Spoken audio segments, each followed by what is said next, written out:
नमस्कार, मैं प्रदीप कुमार और आप देख रहे हैं राष्ट्रीय समर्पण टाइम्स न्यूज़ चैनल। आपको बता दें कि लगातार 82 दिन लगभग किसानों के आंदोलन को हो गए हैं और लगातार किसान डटे हुए हैं। आपको बता दें कि काफ़ी लंबा समय किसानों को यहाँ पर हो चला है और इस वक्त हम टिकरी बॉर्डर पर है, रात का समय है और रात के समय में भी किसान यहाँ पर डटे हुए हैं। वो बात अलग है कि जो कई ऐसे चैनल है वो जो किसानों के आंदोलन को कहीं ना कहीं कमज़ोर दिखा रहे हैं, संख्या कम दिखा रहे हैं, लेकिन इस वक्त रात के समय में हम टिकरी बॉर्डर पर हैं। यहाँ पर किसानों की संख्या उतनी ही है, कोई इसमें घटा नहीं है, बढ़े ज़रूर है। वहीं आपको बता दें कि लगातार इतने लंबे समय का जो कार्यकाल चला है, इस बीच किसानों को कई नाम जो है सरकारों के द्वारा दे दिए गए हैं, सरकार के प्रचार तंत्र के द्वारा दे दिए गए। आपको बता दें कि खालिस्तानी से नाम से नवाजा गया, अलगाववादी नाम से नवाजा गया और बहुत ऐसे नाम हैं जो कि समय समय पर किसानों को उनके नामों से पुकारा गया। और अब बीच में आपने जब प्रधानमंत्री जी का सुना तो उन्होंने भी आंदोलन जीवी जो है नाम किसानों को दिया। और उसके बाद अब एक नई बात निकल कर आ रही है। बीजेपी की जो बैठक हुई है, जो अमित शाह के नेतृत्व में हुई है, उसमें जाट नेताओं की बैठक हुई है और उसमें लोगों को जो जाट बेल्ट है वहाँ पर जिस तरह से जो किसानों की जो पकड़ हो रही है, लगातार राकेश टिकैत वहाँ पंचायत कर रहे हैं, तो उससे कहीं ना कहीं लगता है कि जो जाट वोट है वो कहीं ना कहीं खिसकता बीजेपी को नज़र आ रहा है। और अब जो है इस आंदोलन को जाट आंदोलन नाम देने की कोशिश बीजेपी सरकार के द्वारा की जा रही है और बहुत सारी ऐसी बातें हैं। बहादुरगढ़ के बस स्टैंड पर भी, यहाँ पर भी कल बैठक किसानों की हुई है। सापला में भी जो है किसानों ने हरियाणा लेवल पर बैठक की है और भी रोहतक में भी बैठक की गई है। उस बैठकों के अंदर क्या निर्णय किसानों के द्वारा लिए गए हैं, क्या बातें की गई है, तमाम ऐसी बातों को जानने और समझने के लिए हमारे साथ में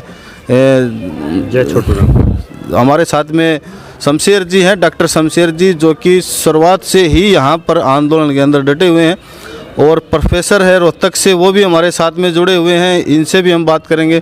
और हमारे साथ में सर क्या नाम है आपका? प्रदीप धनखड़ जी, जो कि काफ़ी लंबे समय से इस किसान आंदोलन को यहाँ पर अपना सपोर्ट करके रात दिन यहाँ पर डटे हुए हैं। तमाम साथी हमारे साथ में हैं, इनसे चर्चा करेंगे इस किसान आंदोलन को लेकर के। रोहतक में क्या बैठक हुई उसको लेकर के, बहादुरगढ़ में क्या बैठक हुई उसको लेकर के, और अब जो बीजेपी सरकार की एक नई पॉलिसी आने जा रही है। शायद सभी लोगों को ना पता हो कि इस आंदोलन को अब जो आंदोलन है वो राष्ट्रीय व्यापी आंदोलन हो चुका है, लेकिन इसको एक जाट कम्युनिटी के अंदर ही सिमटने की कोशिश भारतीय जनता पार्टी के द्वारा की जा रही है। तमाम ऐसी बातें हैं। सर ये बताएं कि जो आंदोलन है उसको लेकर के बताएं सर। पहले तो कल छोटू राम की जयंती थी, बसंत पंचमी पे उनकी जयंती मनाई जाती है। वो वाकई याद आता है जब जिन्ना ने सिकंदर हयात से ये कहा कि आप इसको जाति आधारित बड़ा कीजिए और छोटू राम को कमज़ोर कीजिए, क्योंकि वो किसान कमेरे की लड़ाई लड़ते थे, 36 कौम को साथ लेके लड़ते थे। सिकंदर हयात का जिन्ना को ये जवाब था कि जो मेहनत कर से उसकी जमात एक है। मैं किसान को कमज़ोर नहीं करूँगा, छोटू राम को कमज़ोर नहीं करूँगा। और वो जिंदा होते तो शायद ये विभाजन भी नहीं होता भारत पाकिस्तान का। मैं ये इसलिए कह रहा हूँ कि जो किसान है वो किसी जाति वर्ग अक्षेत्र से नहीं, पूरे देश की एक जमात है और जाति से बड़ी जमात होती है। और जिस तरह से ये प्रयोग हो रहे हैं भाजपा के बजट सेशन में, आपने देखा होगा जो हरियाणा में एक बहुत बड़ा घोटाला था, 8 जगह 700-800 एकड़ ज़मीन अडानी के लॉजिस्टिक के नाम पे जो अलॉट की गई और उसके लाइसेंस पहले हैंड ओवर करके लाइसेंस उसके बनते हैं 5 महीने के बाद। जिस तरह से उन्होंने इसकी पहले भूमिकाएं रखी थी, सिलोज खड़े किए गए, तो कॉरपोरेट का इतना निवेश है इसमें कि कॉरपोरेट इससे पीछे नहीं हटना चाह रहा। और यही प्रधानमंत्री की सबसे बड़ी कमज़ोरी दिखती है कि उनको पता है कि कहीं ये तेरी सत्ता का टर्निंग पॉइंट ना हो, लेकिन उनके निवेश को, उनके घोटालों को बचाने के लिए बजट सत्र में विनिवेश कर दिया गया, यानी कि FCI का प्राइवेटाइजेशन हो गया और वो जितने भी घोटाले थे उनको लीगल एक फॉर्मेट मिल गया। मतलब सरकार किसान आंदोलन से 2 कदम आगे बढ़ गई है। और रही बात थी MSP पे क्या प्रोविजंस हैं, वो भी बहस खुल के आनी है। तो हरियाणा की जो मीटिंग थी, आपने जिक्र किया बस अड्डे पे, तो हरियाणा की मीटिंग में सबसे ज़्यादा जोर इस चीज़ पे था कि किसान आंदोलन शांतिपूर्वक बढ़े, इसमें कोई मिलिटेंट एक्शन न लिया जाए। मिलिटेंट एक्शन का ये है कि भाई जो जनता को परेशान करे वो एक्शन न लिया जाए, जनता को साथ जोड़े, क्योंकि जनता साथ है इसमें। और एक पीडीएस जो सिस्टम है 2 रुपये राशन वाला, वो हमारे जो ओबीसी भाई हैं, बीसी भाई हैं, एससी भाई हैं, वो गरीब तबका है, वो उस पर डिपेंडेंट है। तो वो जो एक एसेंशियल कमोडिटी एक्ट है वो सीधा तरह से महंगाई बढ़ाने वाला, खाद्य सुरक्षा के विपरीत असुरक्षा पैदा करने वाला, तो उस वर्ग को हमें साथ जोड़ना है। किसान नेतृत्व कहीं ना कहीं उसमें नाकामयाब रहे हैं। दूसरा जो राष्ट्रीय मीटिंग में हमें मौका मिला उसमें ये चीज़ थी भी पंजाब हरियाणा के डैमेज को पॉलिटिकल वो समझ सकते हैं कि 30 सीटों का वो लॉस स्वीकार कर लें, लेकिन जिस तरह से आज ये राजस्थान में जा रहा है, बिहार में जा रहा है, वेस्ट बंगाल में भी घोषणा कर चुका है संयुक्त मोर्चा कि हम वेस्ट बंगाल में भी सभाएं करेंगे, बिहार में भी करेंगे। आंदोलन को व्यापक रूप देने पे बात हुई। तीसरी ये कही कि हरियाणा की हिस्सेदारी कंधे से कंधे मिला के है, बातचीत में हरियाणा का प्रतिनिधित्व बढ़े और जो भी फाइनेंशियल्स कमेटी हैं उसमें हरियाणा का पार्टिसिपेंट बढ़े, लीगल सेल्स में भी बढ़े। और इसमें एक सबसे बड़ी भूमिका ये हुई जो युवा किसानों का आक्रोश था, जो भी इसमें आवाज़ उठाता उसकी आवाज़ कुचलने के प्रयास हुए हैं। आपने देखा होगा ये टूल किट और ये सारे ड्रामे इसी तरह के हैं। तो एक फ़ैसला लिया गया कि कहीं भी बातचीत हो सरकार के साथ, सबसे पहले जितने हमारे किसान नेताओं पे मुकदमे हैं वो पहले सिरे से साफ़ हों। और जो एमएसपी एक बहुत बड़ी मांग है, क्योंकि उससे 29 राज्यों का जुड़ा हुआ है। और 3 कानून जो दिल्ली का ऐलान हुआ था तिरंगा यात्रा का, इससे पहले अमित शाह की एक अंदरूनी मीटिंग थी, उनमें ये क्लियर हो गया था कि भाई 13 प्रोविजंस हम में विड्रॉ कर रहे हैं। तो जब वो विड्रॉ की आपकी तैयारी थी तो यही बात टिकैत साहब ने कही है, यही हमारे संयुक्त मोर्चा कह रहा है कि जो कमियां आपको दिखाई देती हैं सरकार उन कमियों को तो पहले ठीक करे। और दूसरी बात, जो रोहतक में जिस तरह के खाप हमारी वंशावली है, एंसेस्ट्रल सीरीज है, तो खाप का मतलब ये है कि कहीं ना कहीं 8वीं 10वीं 15 पीढ़ी से डिवीज़न एक खून एक डीएनए चलता आया है। तो खाप के जो दूसरे नुमाइंदे पैदा किए जाते हैं, चाहे वो हुड्डा के टाइम में हो, चौटाला के टाइम में हो, उनको लोग पहचानते हैं भी मेरे खाप का वास्तविक लीडर कौन है। जो द्वितीय श्रेणी के लीडर थे स्वयं घोषित, उनको इकट्ठा किया गया और ये भूमिका उस विधायक को की गई। इसी जगह हमने जब वो रिजाइन करके आए थे सांगवान साहब, हमने कहा था हम स्वागत करते हैं जो भी पॉलिटिकल हमें समर्थन देता है, लेकिन जिसकी भी पृष्ठभूमि राजनीति रहेगी, चाहे वो साधु के बेस में आ जाओ, चाहे किसी बेस में आ जाओ, बातचीत के लिए किसान सिर्फ उन्हीं आदमियों को आगे रखेगा जिनकी किसान संघर्ष से जुड़े हुए हैं, जिनकी कोई राजनीतिक पृष्ठभूमि नहीं है। तो जो राजनीति कितना ही प्रवेश कर ले आंदोलन में, ये जो हमारी लीडरशिप रहती है उनकी बड़ी पैनी नज़र है। तो हम राजनीति को कहीं आंदोलन में नहीं घुसने देंगे। और अब तो सवाल ये उठने लगे हैं कि खाप एक सामाजिक पद है, कोई जो एमएलए है या कोई भी है वो 2 पदों पे नहीं रह सकता, क्योंकि उसकी एमएलए की क्षमताएं प्रभावित होती हैं, जनप्रतिनिधित्व का काम करना होता है। तो इस दोहरी जिम्मेदारी से बाहर निकल के आए हमारे जनप्रतिनिधि। और आज जो प्रयास हुआ उसका जिस तरह से रेड्डू साहब बताएंगे, लोगों ने कंडम कर दिया। सिर्फ आंदोलन को मजबूती के लिए खाप मदद करेगी, राशन पहुंचाने के लिए। इसमें एक्सपर्ट की ज़रूरत हमें, लॉयर्स की भी, कृषि विशेषज्ञ के भी, जो 40 हमारे प्रतिनिधि हैं पूरे देश से, उसको दायरे को हम बढ़ा कर सकते हैं। आंदोलन को पूरे देश में शांतिपूर्वक फैलाया जा रहा है और इसी में उनसे सलाह लेके दरकिनार करके कोई भी बातचीत करता है वो धोखा है। और उस धोखे को आज जिस तरह जवाब दिया है काबिल तारीफ है। रेड्डू साहब बताएंगे। मोहम्मद तक से डीएस रेड्डू जी है हमारे साथ में, प्रोफेसर हैं, ये रिटायर्ड प्रोफेसर हैं और किसान आंदोलन को लगातार ये भी समर्थन कर रहे हैं और लगातार जब से आंदोलन चला है तब से ये किसानों के साथ में बने हुए हैं। इनसे भी बात करेंगे, क्योंकि आपको बता दें कि रोहतक के अंदर भी किसानों की जो है बैठक की गई है और उसमें क्या निर्णय लिया गया है उस पर रेड्डू साहब जो है वो बताएंगे क्या जो किसानों ने फैसला लिया है अगली रणनीति को लेकर के। सर बताएगा। हाँ जी, ये खापों की 13 तारीख को मीटिंग के बारे में सुना, किसकी मीटिंग थी, कैसे नहीं थी, एक चर्चा चली। और इसी प्रकार से सरकार के प्रयत्न कहो या किसी भी प्रकार की षड्यंत्र कहो, इधर से उधर से आपस में बढ़ाने की या कई बार भ्रांतियाँ अफवाह भी फैलाई जाती हैं। ताकि इनमें बाइफरकेट हो जाए। तो उस बात का लेने के लिए आज फिर 17 तारीख को थी, किस बारे में थी, कुछ हम कॉमन से आदमी इस प्रकार से गए थे कि भाई पता करें कि किस प्रकार की मीटिंग थी। तो आज तो मैं उसके अंदर हाजिर था, उसके अंदर इस प्रकार की कोई बात नहीं आई। स्पष्ट तौर से सभी नेताओं ने, यहाँ तक कि सोमवीर सांगवान एमएलए ने भी स्पष्ट तौर से ये कहा, वहाँ जिसने प्रधानता की हरदीप हुड्डा थे खाप के, राष्ट्रीय सत्र की कॉल कर रहे थे वो, क्या राष्ट्रीय सत्र की कॉल करते, तो उन्होंने एक बात स्पष्ट सभी चैनलों को बताई है जो कि प्रमाणित है कि हम खाप पे बिचौलिए का, आर्बिट्रेटर का काम नहीं करेंगे, हम किसी सरकार से बात नहीं करेंगे। ये निर्णय लिया गया है कि हमारी तो मीटिंग ये इस प्रकार की है कि हम इस आंदोलन को किस प्रकार का तन मन धन से सहयोग दें, और वो किस प्रकार से जो है सामग्री पहुँचाने की है, चाहे किसी प्रकार की है, चाहे जागृति लेने की है, चाहे गांव लेवल पर कमेटी बनाने की है, चाहे गांव लेवल पर एक दूसरे को भाईचारे को और जोड़ने की है जो नहीं आए हैं, इस प्रकार से है। और हमारे को तो चाहे किसी भी प्रकार का लोभ प्रलोभन पद का और का दिया जाए, हम नज़दीक भी नहीं जाएंगे सरकार की तरफ से। हमारा जो फैसला लेंगे वही मंच और वही पंच वो फैसला लेंगे और उनके मार्गदर्शन में हम काम करेंगे। आज की मीटिंग का संस्कृत कोई भ्रम में ना रहे, हम एक हैं, सब कुछ एक हैं, खाप पे सहयोग करेंगे और साथ, क्योंकि वो ग्रामीण पृष्ठभूमि से जुड़ी हुई है सीधी सीधी, और ये लोग संघर्ष लोग हैं, हमारा तालमेल दोनों का पूर्ण रूप से बराबर है, बिल्कुल एक है।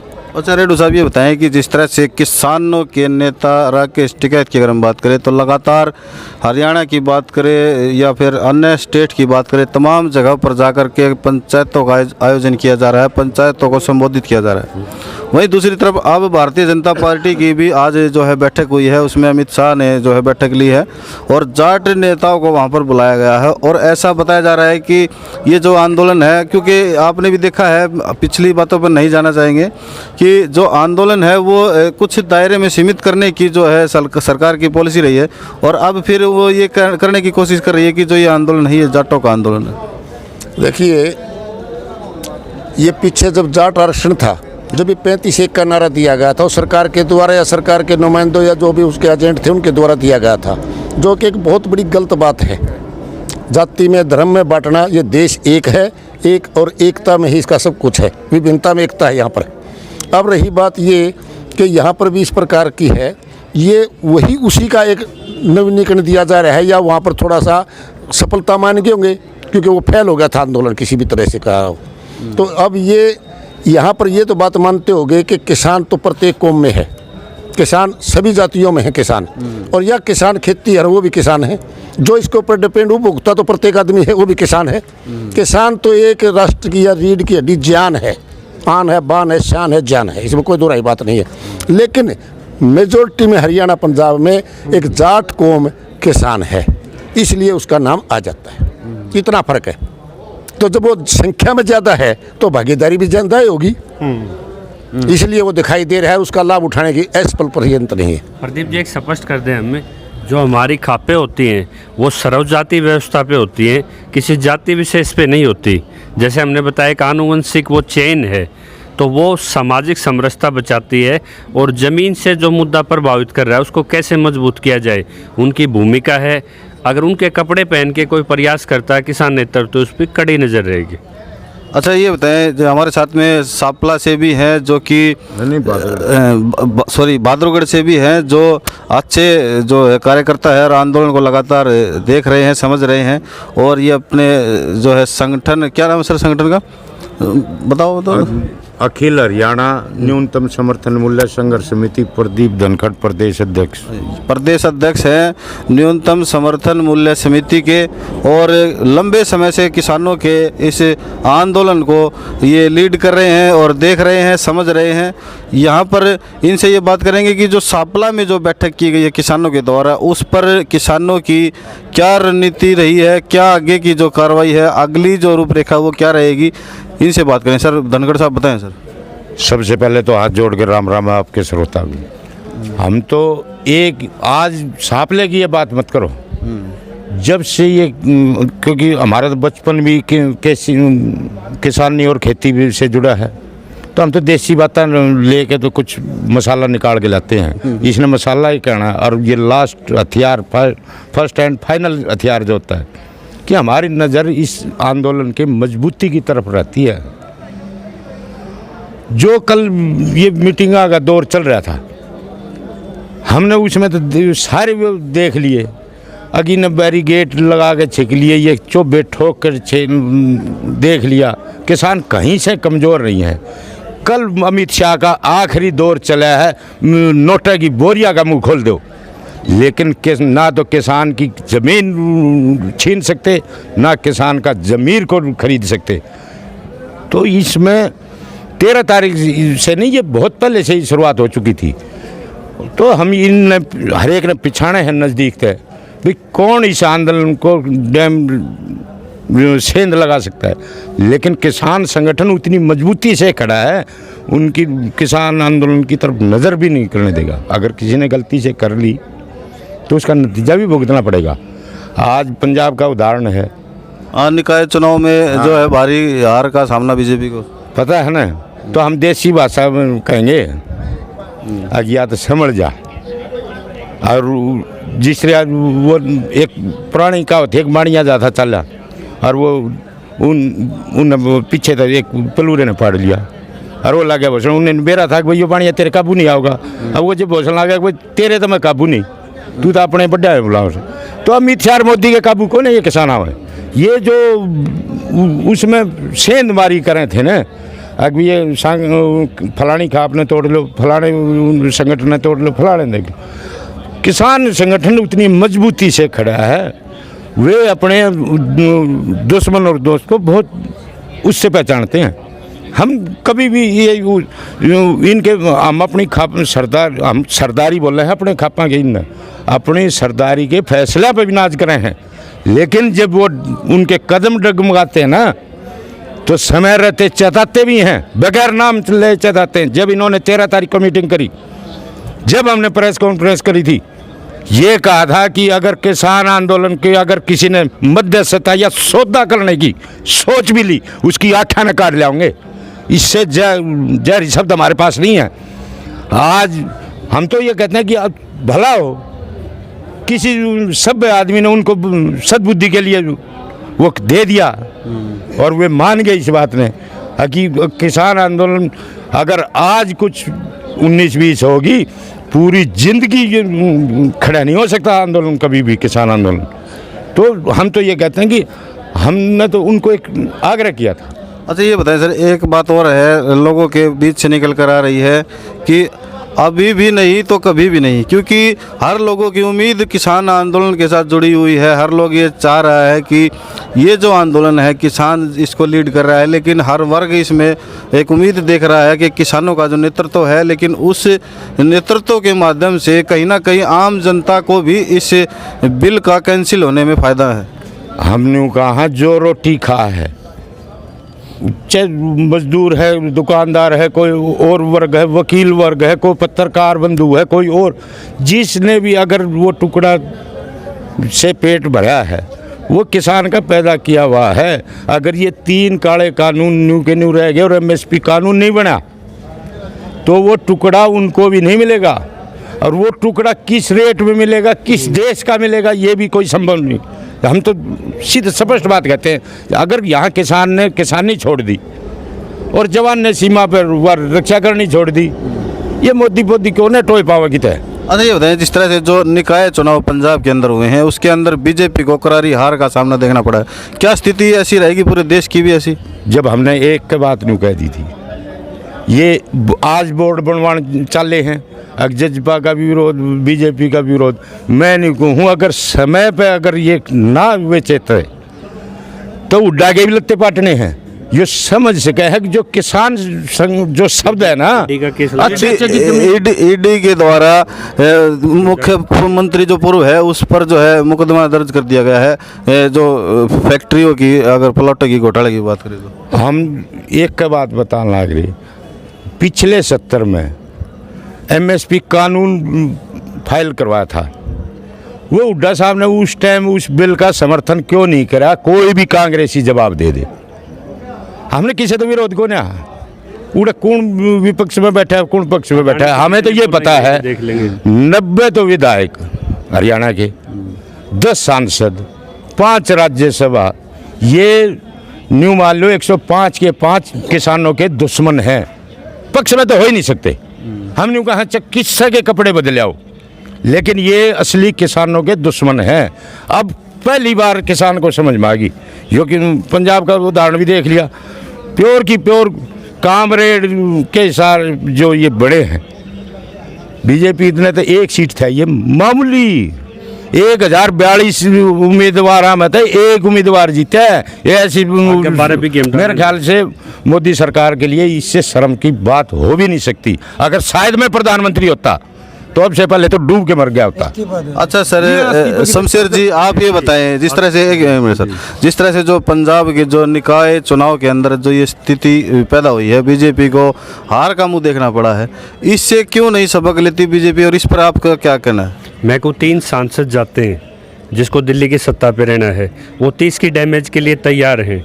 विधानसभा में असली टेस्ट अब होना है हुड्डा का, जेजेपी का या बीजेपी का। कुड़की का एक अमरिंदर सिंह ने बिल पास किया, वहाँ ज़मीन की कुड़की नहीं होगी। आपके डाबला में, आपके खेड़ी होशियारपुर में किसान कप्तान सिंह की कुड़की के लिए तहसीलदार ने डेट तय की है। इस तरह प्रक्रिया शुरू कर दी ताकि आंदोलन में किसान न जाएं। अब ये देखते हैं विधानसभा में कि कुड़की रोकने के लिए स्थायी कानून में कितने बीजेपी कितने कांग्रेस वाले साथ देते हैं। दूसरा, यहाँ पे सबसे बड़ा एक घोटाला है इंफ्रास्ट्रक्चर के नाम पे, जो 2 लाख करोड़ भाजपा शासित राज्यों में जो घोटाले हुए हैं अडानी के, जो रैपिड रेल के चारों तरफ जो रेल चलाई जा रही है वो सीधी वहाँ तक कनेक्ट हो रही है, आपकी सराहना वहाँ तक, और वो सारा किसी एक उद्योगपति को, कॉर्पोरेट को फ़ायदा करने के लिए हो रहा है। उसकी मांग ये नेताजी एसडीएम के माध्यम से सीजीआई को, चीफ जस्टिस ऑफ इंडिया, राष्ट्रपति को, प्रधानमंत्री को सीबीआई जांच के लिए भेज चुके हैं। फाइल उनके सामने है। विधानसभा में जो किसान होने के लिए छोटू राम का गर्म खून बताते हैं, या कोई जैसे अपने आप को पंचायती उम्मीदवार बताते हैं, कोई निर्दलीय हो या कोई प्रतिनिधि, ये देखते हैं वहाँ की इम्यूनिटी है विधानसभा के अंदर, जो कुछ बोलोगे उस पर केस दर्ज नहीं होगा, कोई मामला नहीं पड़ेगा सिविल।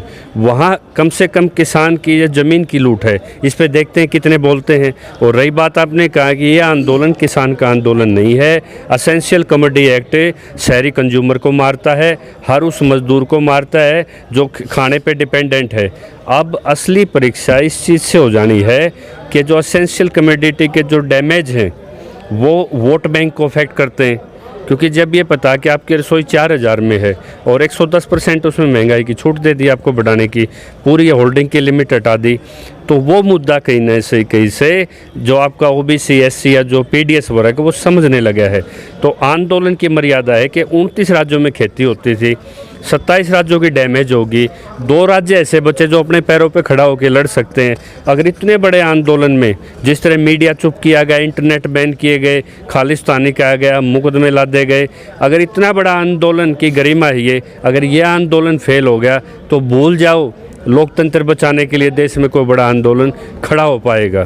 यह आंदोलन की मर्यादा भी है, लोकतंत्र बचाने की भी लड़ाई है, तो इसमें सभी का योगदान है। बस ये कि किसान इसमें ड्राइविंग सीट पे बैठा है, लड़ाई ये सभी वर्गों की है। अच्छा ये बताएं सर, जिस तरह से एक सवाल और मैं आपसे पूछना चाहूँगा कि सभी वर्गों का जो है इसमें समर्थन है, हम भी देख रहे हैं इस चीज़ को, लेकिन कहीं ना कहीं मीडिया जो है वो इस चीज़ को दिखा नहीं रहा है। इस पे इसका क्या कारण मानते हो आप? लोग कहते हैं मीडिया बिक गया, गोदी मीडिया बिक गया। मैंने को मीडिया नहीं बिकता। मीडिया के कुछ हाउसेज हैं जो खुद बिकने के लिए उनके पास पहुंचते हैं।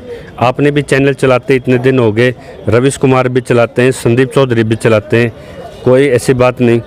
जो ये खुद हाउसेज बिकते हैं, चौथा स्तंभ भी एक बात का कहाँ लिखा है कॉन्स्टिट्यूशन में, चौथा स्तंभ है, जिनका मुख्य काम था कि वो जो सरकारी ऐड पे चलते थे या प्रचार तंत्र से प्रचार तंत्र का प्रचार पे राज, उस पे तब पहुँचाए जाके, क्योंकि जो आपको वही सूचनाएं दी जाती हैं जो अधूरी होती हैं, गलत होती हैं। और जिस टाइम पे देश में सबसे बड़ा मूवमेंट हो, ये इराक की बमबारी दिखाएंगे, पुरानी फाइलें दिखानी शुरू कर देंगे, तो मुद्दे से भटकाने के लिए है। जैसे आप लोग ग्राउंड पे उतर के रिपोर्टिंग करते हैं, दर्शकों को चाहिए ऐसे चैनल, ऐसे पत्रकारों को आगे रखें जो आपको सच दिखाएं, और जो आपको भ्रमित करें वो तो आपको मानसिक बीमार बनाते हैं। तो जिनकी घर की बुद्धि काम करती होगी, जो सच्ची सूचनाओं को सुनना चाहते होंगे, ग्राउंड रिपोर्ट सुनना चाहेंगे, उनको किसानों के पास मुद्दे को समझना होगा और अपने नज़रिए से समझना होगा। हमारे साथ में और भी साथी हैं, महावीर सिंह जी हैं, और हम लगातार किसान आंदोलन को कवर कर रहे हैं। तो एक भी ऐसा दिन नहीं है जब महावीर सिंह से हमारी मुलाकात नहीं हुई है, क्योंकि हर आदमी सोचता है कि अपने घर में रहे। इस उम्र में ये अपने घर को छोड़कर, त्याग कर इस आंदोलन में अपने जो है समर्थन कर रहे हैं, और लगातार किसानों के साथ में खड़े होकर के, डट करके जो यातनाएं हैं, चाहे फिर अब आपको बता दें कि गर्मी शुरू होने वाली है, सर्दी भी झेली है, बरसात भी झेली है, हर तरह के मौसम इन्होंने झेले हैं, और लगातार यहाँ पर बिल्कुल निस्वार्थ भाव से किसानों के समर्थन में यहाँ पर देखते नज़र आते हैं। और उनसे हम इस वक्त बात करेंगे, क्योंकि रात का समय है। इस वक्त भी ये यहाँ पर डटे हुए हैं, और इनके अंदर भी बड़ी ही एक इन बिलों को लेकर के नाराज़गी है। ये भी अपनी बात कहेंगे, इनसे भी जाने और समझेंगे कि क्या इनकी राय है। सर बताएं सर। हाँ जी, ये जो आंदोलन है लंबा समय हो गया है, और आपको हम देखते आ रहे हैं कि शुरू से ही आप यहाँ पर हैं। किस तरह से देखते हैं आप इस आंदोलन को? हम ये देख रहे हैं कि आंदोलन न तो किसी सरकार से ये दब पाएगा, न रुक पाएगा, और बढ़ता ही जाएगा, क्योंकि अब ये जन आंदोलन बन चुका है।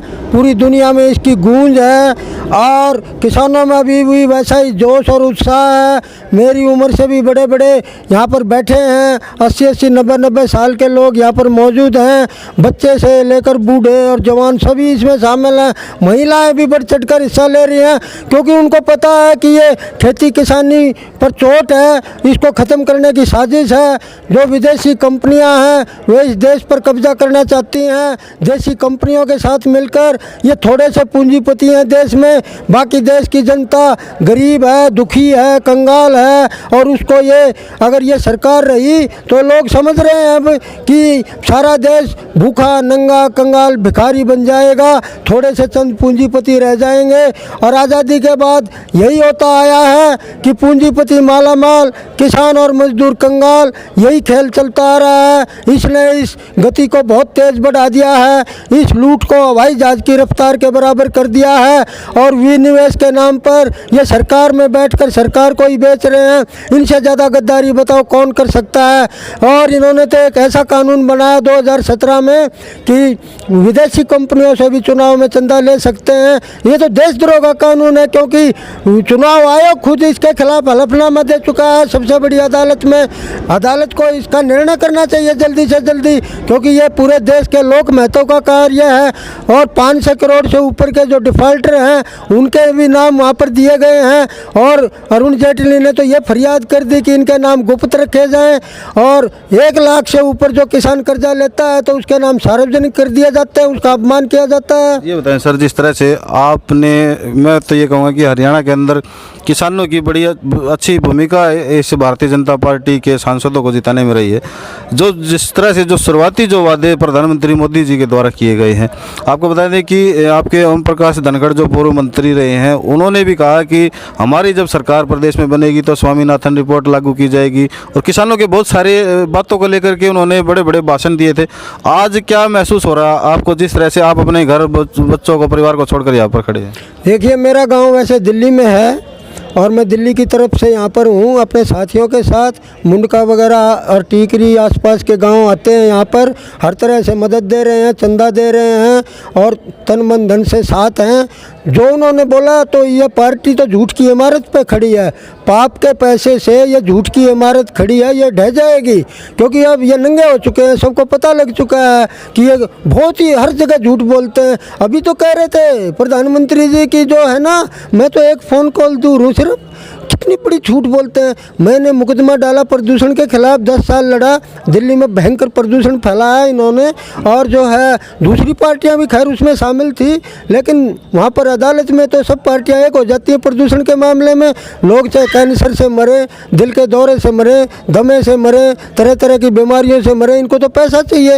ये देश को बेचने लग रही, ये पार्टी तो देश बेचने वाली पार्टी है, ये पार्टी तो देश लूटने वाली पार्टी है, और ये तो देश को बर्बाद करने वाली पार्टी है। इसको तो आप पार्टी कहना ही नहीं चाहिए। इसे भारतीय जमाखोर पार्टी है, षड्यंत्रकारियों का एक गिरोह है, क्योंकि सरेआम ये झूठ बोलते हैं। पिछले साल इन्होंने 15 अगस्त को प्रधानमंत्री जी ने कह दिया 2 अक्टूबर को थैला लेकर आना, पन्नी 2 अक्टूबर को नहीं मिलेंगी, 2 अक्टूबर के बाद बंद, और सब जगह पन्नियाँ बिक रही हैं।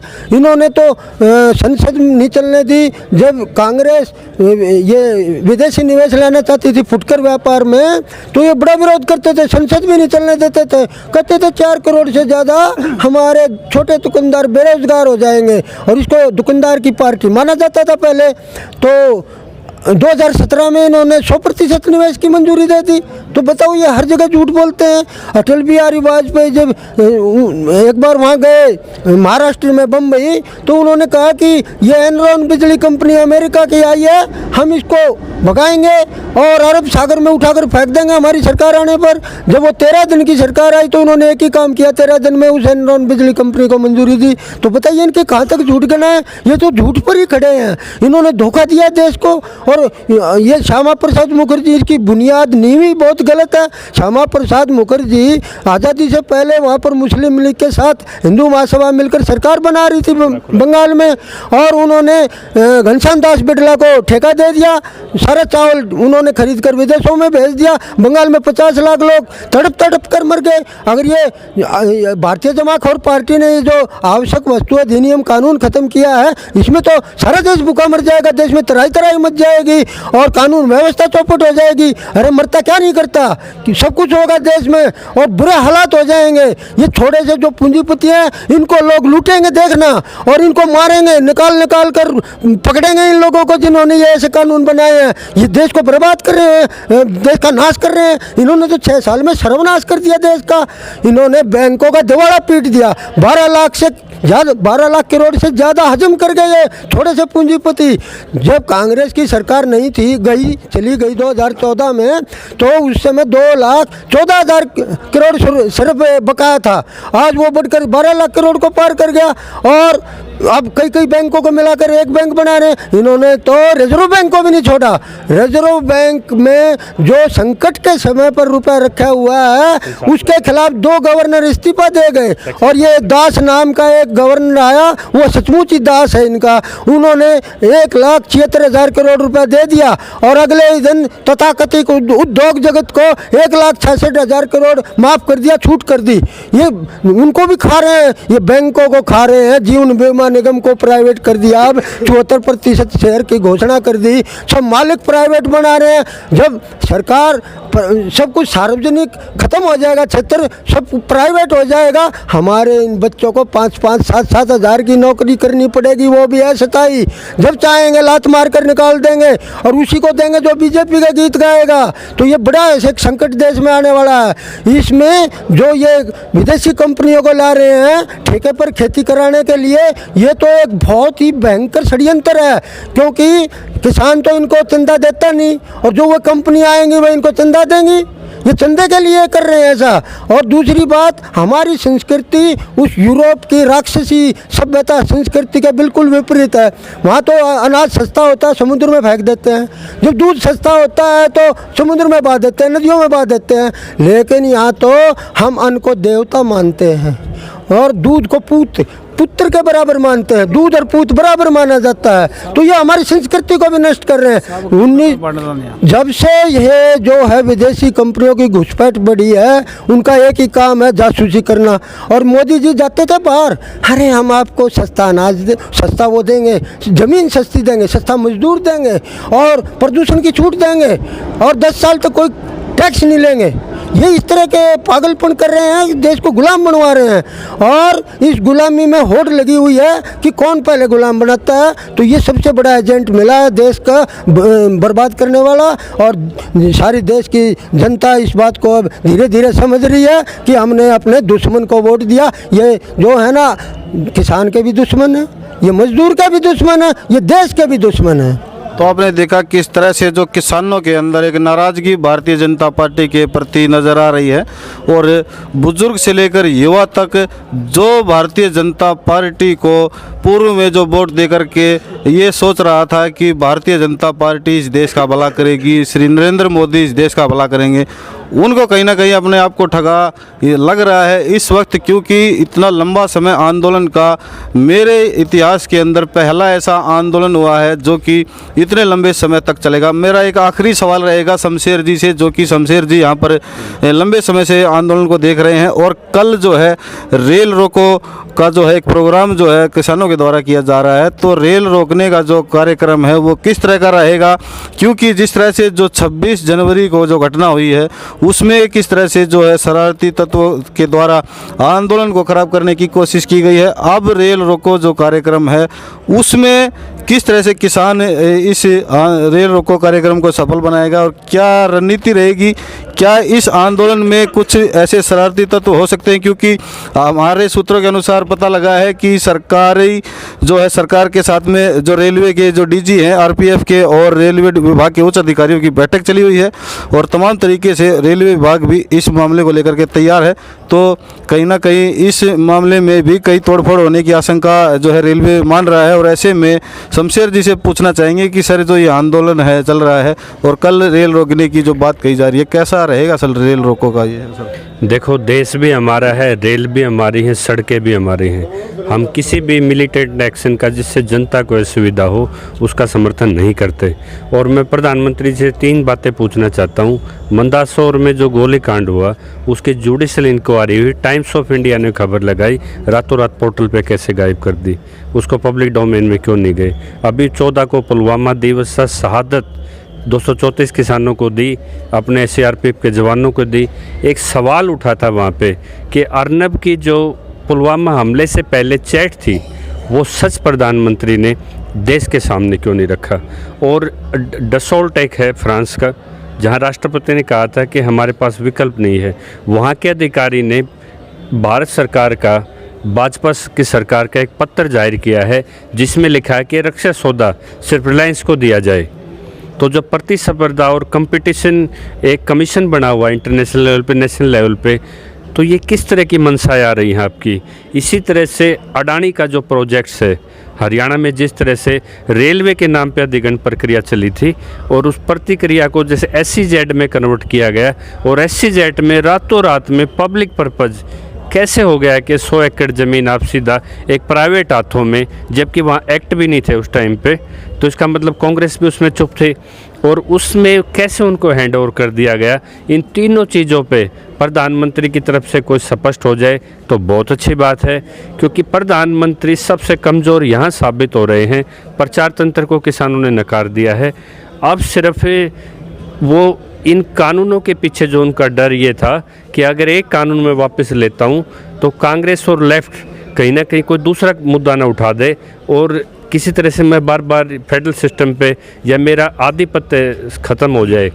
तो जिस तरह के प्रयोग अपने किसानों पे करके वो अपने पैर पे कुल्हाड़ी मार रहे हैं। अब जब कॉरपोरेट की सीधी किसान ने पहचान कर ली और कई किसानों ने अगर ये फैसला ले दिया कि जिसके खेत में जो बोर्ड है वो उखाड़ दें और वो सीधा, जब तक ये कानून लंबित है सुप्रीम कोर्ट में, जब सरकार नहीं मानती तो किसान कैसे मानेगा?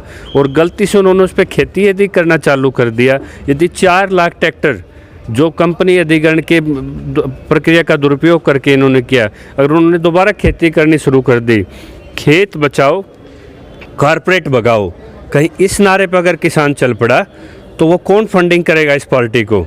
जो बॉन्ड लेके आए थे जिसमें दानदाता का भी नाम जिक्र नहीं था, ये कहते थे परजीवी तो भाजपा सबसे बड़ी है जो इलेक्ट्रिक बॉन्ड लेती है लेकिन उसका नाम जाहिर नहीं करता। कौन सी राजनीतिक पार्टी है जो परजीवी नहीं है? और शर्म की बात है, ये परजीवी यहाँ के उद्योगपति पे नहीं, MNC और इंटरनेशनल लेवल तक के भिखारी बन के ये अपने वो चलाते हैं। और दोस्तों, जिस दिन किसान आंदोलन या देश की लोकतंत्र उस दिन बचेगा जिस दिन पॉलिटिकल पार्टियों का सारा लेखा जोखा CAG के अंडर होगा, अकाउंटेबिलिटी के अंदर होगा, RTI के अंदर होगा। संविधान में पॉलिटिकल पार्टियों के लिए कहीं अलग से प्रोविज़न नहीं रखे गए, लेकिन क्यों उनको इतनी पावर दे दी गई कि राष्ट्रपति भी उनके हाथों में और राज्यपाल भी उनके हाथों में? तो कैसे एक प्रधानमंत्री, कैबिनेट, जो भी स्ट्रक्चर है वो सारा बेईमानी हो जाता है। तो सबसे पहले समाज को मजबूत करेगा आंदोलन एक मजबूरी है। जब किसी वर्ग की आप विनिवेश के नाम पे, प्राइवेटाइजेशन नाम पे, एजुकेशन को आप हायर उसमें इन्वेस्टमेंट करके आम आदमी की पहुंच से दूर, जब ना किसी की शिक्षा का कोई उद्देश्य रह जाएगा, ना कोई युवा योगदान कर सकता, ना देश में कोई योगदान कर सकता। और किसानों गांठ मार के एक बात मेरी सुन लियो आप, एप्पल के जैसे आप अदानी एप्पल आते हैं, निश्चित तौर पे पैदावार बढ़ेगी, खेती भी बढ़ेगी, खेती में मदद भी बढ़ेगी, एमएसपी भी मिलेगी, मिनिमम वाली नहीं मैक्सिमम प्राइस मिलेगा। लेकिन जब ये ज़मीन और जब ये सारा कॉरपोरेट के हाथों में चली जाएगी, अब सवाल ये उठता है कि बेहतर खेती पैसे प्रोजेक्ट टेक्नोलॉजी से कॉरपोरेट करे या आप अपना स्वामित्व खेती पे बरकरार रखें। जो खेत किसानी को अपनी पहचान मानता है वो इस आंदोलन में आए। यदि किसी की पहचान सिख की है, जाट की है या किसी धर्म की है, वो इस आंदोलन से दूर रहे, क्योंकि जिसको खेती जिसका धर्म है, किसानी जिसका मजहब है, वही इस आंदोलन को आगे बढ़ा सकता है। ज़मीनें यहीं रहेंगी और आप उस पर बंधुआ बन के रह जाओगे। देश के मालिक बने रहना है और देश का अगर इकोनॉमी में सीधा शेयर करना है और इस देश की मिट्टी से जुड़े रहना है तो इस खेती को आज़ाद रखना पड़ेगा। और इस खेती को खाद्यान्न समृद्ध तभी बना पाएंगे जब आपके अनुसार एमएसपी कानून बने और अकॉर्डिंगली प्रो फार्मर इसमें जो भी आप चेंज करना चाहें। तो इसलिए अपने मुद्दे पे जमे रहिए। ये मत देखिए टिकैत क्या बोल रहा है, चरूणी क्या बोल रहा है, नेताओं से आंदोलन तय नहीं होगा। मैं बार बार कहता हूँ, मुद्दे पे जो टिकेगा वो मुद्दा आखिरी किसान तक जा चुका है, हर वर्ग तक जा चुका। जो मुद्दे से भटकेगा, किसी की ट्रॉलियों पे झंडे लगाने से डिप्लोमेसी हो सकती है, लेकिन जो किसान जो आया था जैसे 27 को रात को उठ के किसानों ने जाहिर कर दिया, किसान नेताओं और यूनियन और ये खापों से सिस्टम नहीं संभलने वाला, जन क्रांति है। इसलिए मुद्दों पे फोकस रखो, अपनी बात याद रखो और ये आंदोलन आप निश्चित तौर पे जीतेंगे।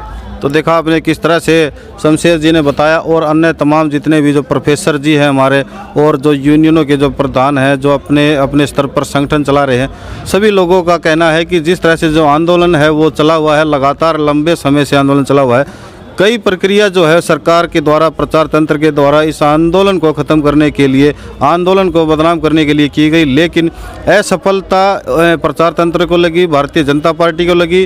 और किसानों ने बिल्कुल साफ किया है कि जो है जब तक जो ये जो बिल है जब ये वापस नहीं होंगे तब तक जो है किसान यहाँ से उठने वाला नहीं है।